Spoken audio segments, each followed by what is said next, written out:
ഞാൻ അങ്ങനെ ആലോചിക്കരുത് ഇത്തവണ വീഡിയോ കണ്ടില്ലല്ലോ എന്നുള്ളത്. കാരണം ഓണം കളറാവണം എന്നുണ്ടെങ്കിൽ ഈ മാപ്പിളക്കുട്ടികൾ ഈ തട്ടമൊക്കെ ഇട്ടിട്ട് ഡാൻസ് ആടുമ്പോഴേ ഓണം കളറാവുള്ളൂ. അങ്ങനെ നോക്കുമ്പോഴാണ് ഞാൻ ഇന്നലെ ഈ വീഡിയോ കാണുന്നത്. അൽഹംദുലില്ലാ, സന്തോഷമായി. ഇപ്പോൾ ഓണം സംഭവമായില്ലേ.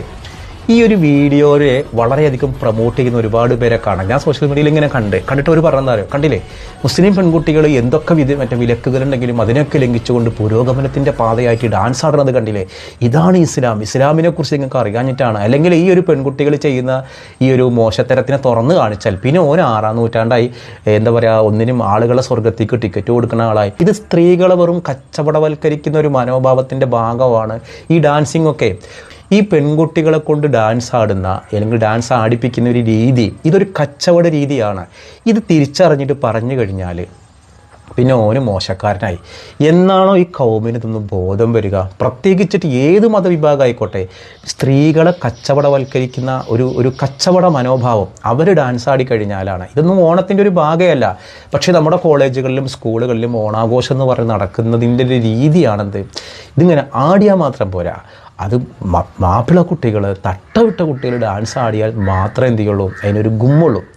ഈ ഒരു സമുദായത്തിലെ പെൺകുട്ടികൾ തിരിച്ചറിയുക, ഇത് നിങ്ങൾ ഈ ചെയ്യുന്നൊരു കാര്യം വലിയൊരു സൽക്കരമായൊരു കാര്യമല്ല. അപ്പോൾ ഞാൻ ഈ പറയുമ്പോൾ എന്നെ കുറ്റപ്പെടുത്തും, നീ ഇപ്പോൾ ആരാണ് ഒരാളുടെ വസ്ത്രധാരണ രീതി ചോദ്യം ചെയ്യാൻ, ഒരാളുടെ സ്വാതന്ത്ര്യം? ഞാൻ സ്വാതന്ത്ര്യം ചോദിക്കുന്നത്, ഡാൻസ് ആടേണ്ടവർ ആടട്ടെ, ആടാണ്ടാത്തവർ ആടണ്ട.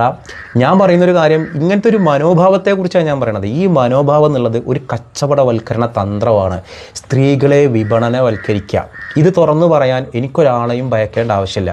നമ്മൾ ഇസ്ലാം എന്ന് പറയുന്നൊരു മതത്തിൻ്റെ ചട്ടക്കൂടൊക്കെ ഓതിയിട്ട് ലേശം നമ്മളൊരു കോമൺ സെൻസോട് കൂടി ചിന്തിക്കുക. ഇത് സ്ത്രീകൾക്ക് എന്ത് നേട്ടമാണ്? സ്ത്രീകളുടെ ശരീരങ്ങളുടെ ഈ തുള്ളിക്കളിക്കൽ കാണിപ്പിക്കാൻ വേണ്ടിയുള്ളൊരു തന്ത്രം, അത്രയേ ഉള്ളൂ. ഇതിൽ ദയവ് ചെയ്തിട്ട് നമ്മുടെ പെൺകുട്ടികൾ വീണ് പോകരുത് എന്നുള്ളത് ഓരോ ബോധമുള്ള രക്ഷകൾ ഓർക്കുക. നിങ്ങളുടെ പെൺകുട്ടികൾ സ്കൂളിലോ കോളേജിലോ പഠിക്കുന്നുണ്ടെങ്കിൽ ഇത്തരം ഡാൻസുകൾ പോയി വീഴുന്നുണ്ടോ? അത് വീഴുന്നുണ്ടെങ്കിൽ നമ്മുടെ വീഴ്ചയാണ്, നമ്മുടെ ധാർമ്മികതയുടെ പ്രശ്നമാണ്. അവർക്ക് ബോധിപ്പിച്ചു കൊടുക്കണം, പൊന്നു മക്കൾ, അങ്ങനെ ശരീരം തുള്ളി കളിപ്പിച്ചിട്ട് നിങ്ങൾക്ക് മറ്റുള്ളവരുടെ മുന്നിൽ ഒരു അലങ്കാര വസ്തു ആവാനുള്ളവരല്ല, നിങ്ങൾ മൂല്യമുള്ളവരാണ് എന്ന് ആ മക്കൾ നിങ്ങൾ പഠിപ്പിച്ചു കൊടുക്കണം.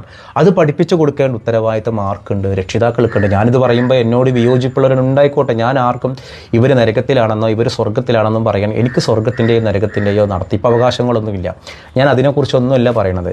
ഇത്തരം വിപണന തന്ത്രങ്ങളിൽ നമ്മുടെ പെൺകുട്ടികൾ വീഴരുത്. അത് കുട്ടികൾക്ക് അതിനെക്കുറിച്ചൊരു പക്ഷേ അറിയില്ലായിരിക്കാം.